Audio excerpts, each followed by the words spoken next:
दोस्तों, मैं तिवारी सर आपके चैनल तिवारी सर बायोवाला में आप सभी लोगों का स्वागत करता हूं। तो बच्चों, हम लोग मानव जनन में शुक्राणु की संरचना कैसी होती है यहाँ तक का वीडियो देख चुके हैं।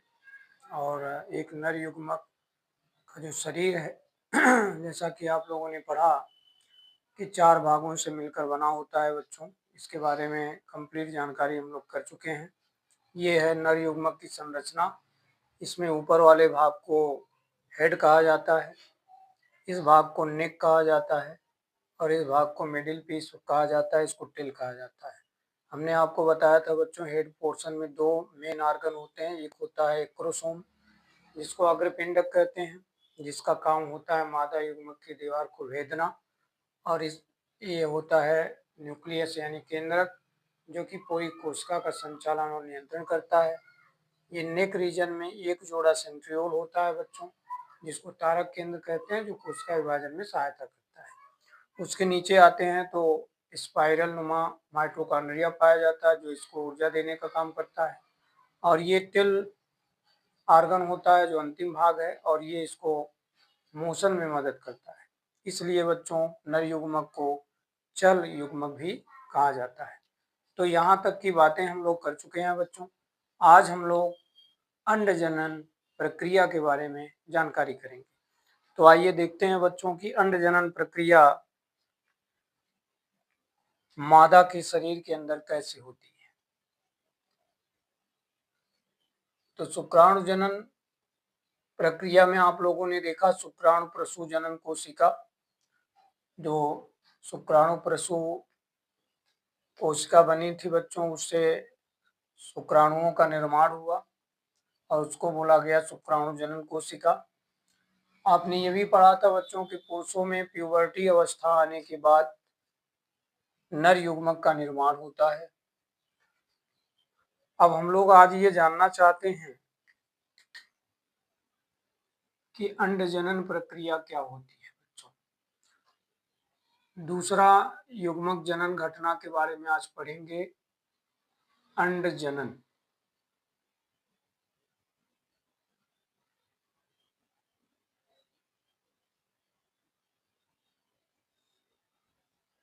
सबसे पहली बात तो ये समझना है बच्चों कि अंड जनन कहाँ होता है। तो अंड जनन बच्चों मादा के अंडाशय में होता है। मादा के अंडाशय में बच्चों यह प्रक्रिया होती है। अगर मैं अंडाशय की बात करूं तो अंडाशय मादा यानी स्त्री का प्रमुख जनन अंग है बच्चों।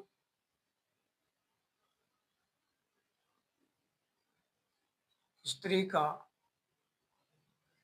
मुख्य जनन अंग बच्चों अंडाशय होता है।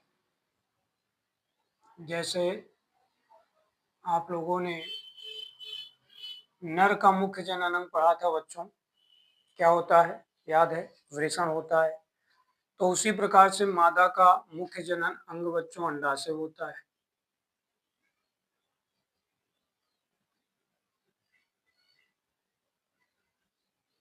इसलिए होता है बच्चों क्योंकि इसके अंदर मादा युग्मक का निर्माण होता है।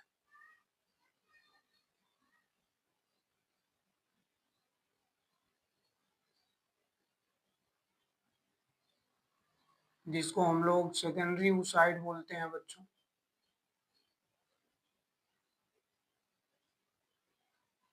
तो मादा युग्मक का निर्माण होने के कारण इस अंग को स्त्री यानी मादा का मुख्य जनन अंग कहा जाता है।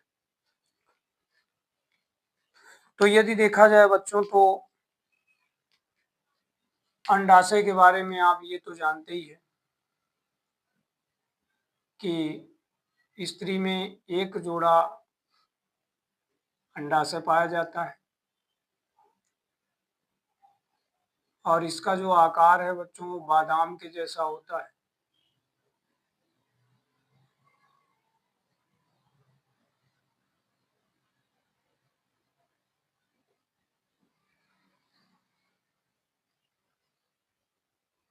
अब एक प्रमुख बात यहाँ पर आपको ये समझनी है बच्चों कि जब कोई मादा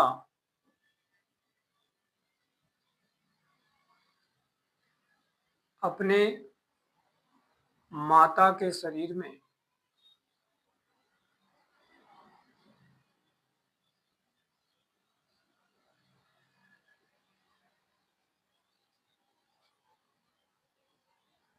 रहती है उसी समय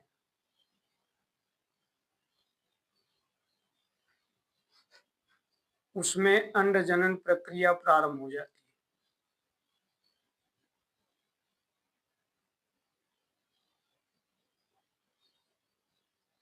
तो बहुत ही मेजर पॉइंट यहाँ पर ये कह रहा है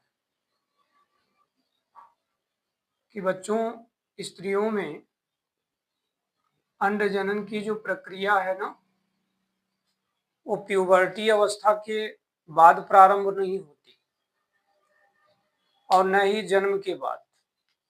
ये प्रक्रिया जन्म से पहले माता के शरीर में ही प्रारंभ हो जाती है, ऐसा यहाँ पर लिखा गया है बच्चों। तो ये बात ध्यान देने योग्य है कि स्त्रियों में जो अंड जनन प्रक्रिया है बच्चों जन्म से पहले ही प्रारंभ हो जाती है। तो हम लोग यहाँ पर ये भी लिख सकते हैं कि जन्म से पहले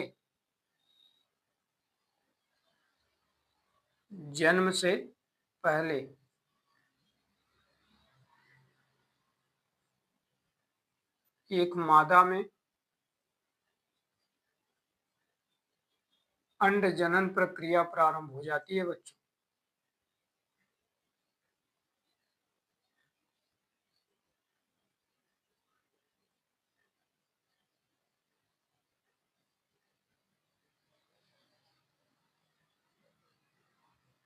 अब यहाँ पर ये प्रश्न उत्पन्न होता है कि अंड जनन में होता क्या है। आइए उसको समझने का प्रयास करते हैं।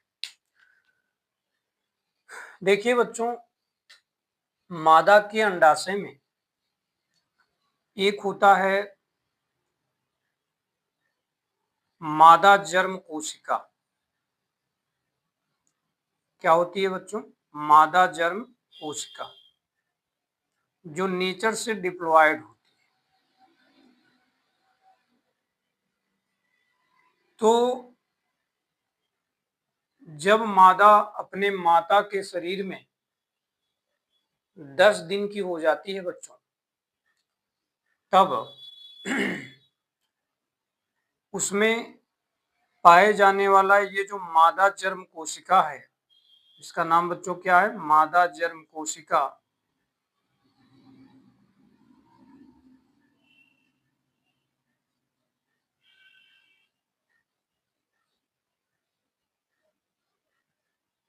यह सूत्री विभाजन करती है।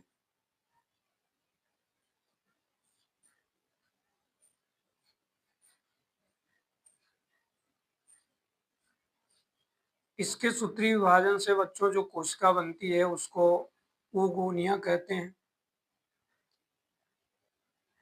अंड जननी कोशिका। क्या कहते हैं बच्चों? अंड जननी कोशिका। ये भी नेचर से अपने माता जैसी यानी डिप्लॉयड होती है। बाद में ये कोशिका जब बड़े आकार की हो जाती है तो इसी को बोलते हैं बच्चों प्राथमिक अंडक।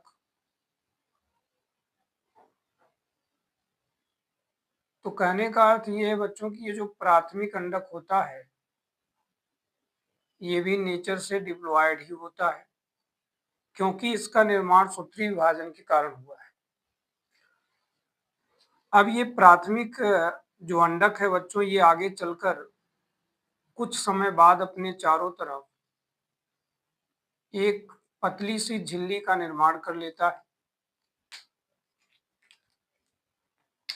और इस पतली सी झिल्ली को जो इसके चारों तरफ बन रही है बच्चों,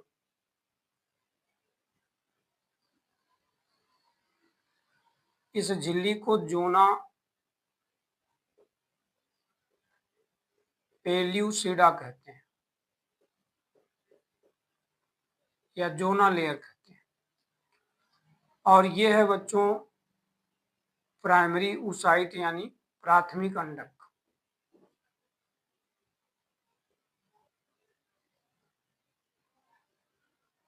इसके बाद तब एफएसएच के प्रभाव से बच्चों, एफएसएच के प्रभाव से जो पीठिका कोशिकाएं होती हैं अंडाशय में, वो कोशिकाएं इस आवरण के चारों तरफ लगती। जो एफएसएच हार्मोन्स होता है बच्चों, वो पीठिका कोशिकाओं को इस तरह से इस झिल्ली के चारों तरफ एकत्रित कर देता है, जिससे कि एक आवरण बन जाता है। पीठिका कोशिकाओं के द्वारा उनके आपस में जुड़ने से एक आवरण बन जाता है।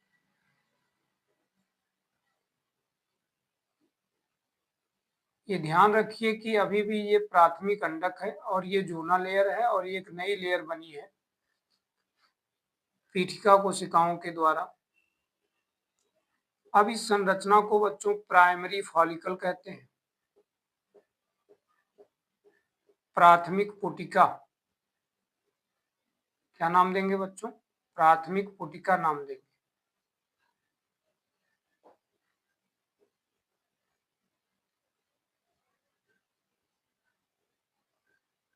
इस प्राथमिक पुटिका को बनाने में बच्चों एफएसएच हार्मोन्स की भूमिका होती है, ये ध्यान रखिए।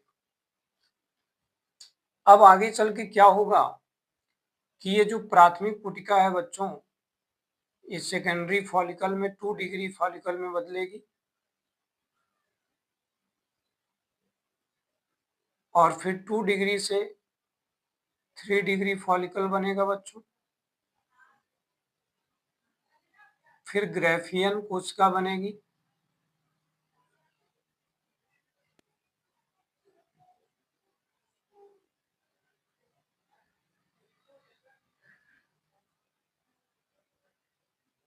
ग्रेफियन से एक हार्मोन्स निकलेगा एस्ट्रोजन,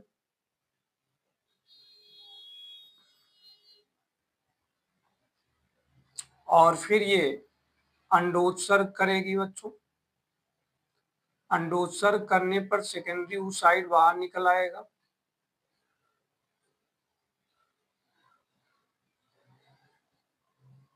और बची हुई कोशिका कार्पस ल्यूटियन में बदल जाएगी।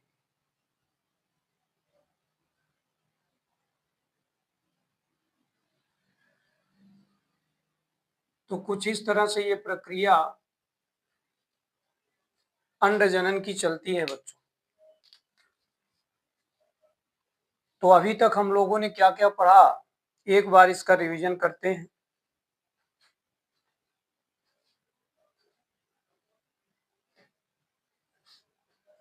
तो बच्चों हमने आपको बताया कि अंडजनन प्रक्रिया जो है वो मादा के अंडाशय में होती है और अंडाशय बच्चों मादा का मुख्य जनन अंग है, क्योंकि इसमें मादा युग्मक या सेकेंडरी oocyte का निर्माण होता है। मादा के शरीर में अंडाशय एक जोड़ा होता है, आकार बादाम जैसा होता है बच्चों। तीसरी बात ये बताई गई कि मादा के अंडाशय में अंडजनन की प्रक्रिया जन्म से पहले हो जाती है, जब वो अपनी माता के शरीर में रहती है।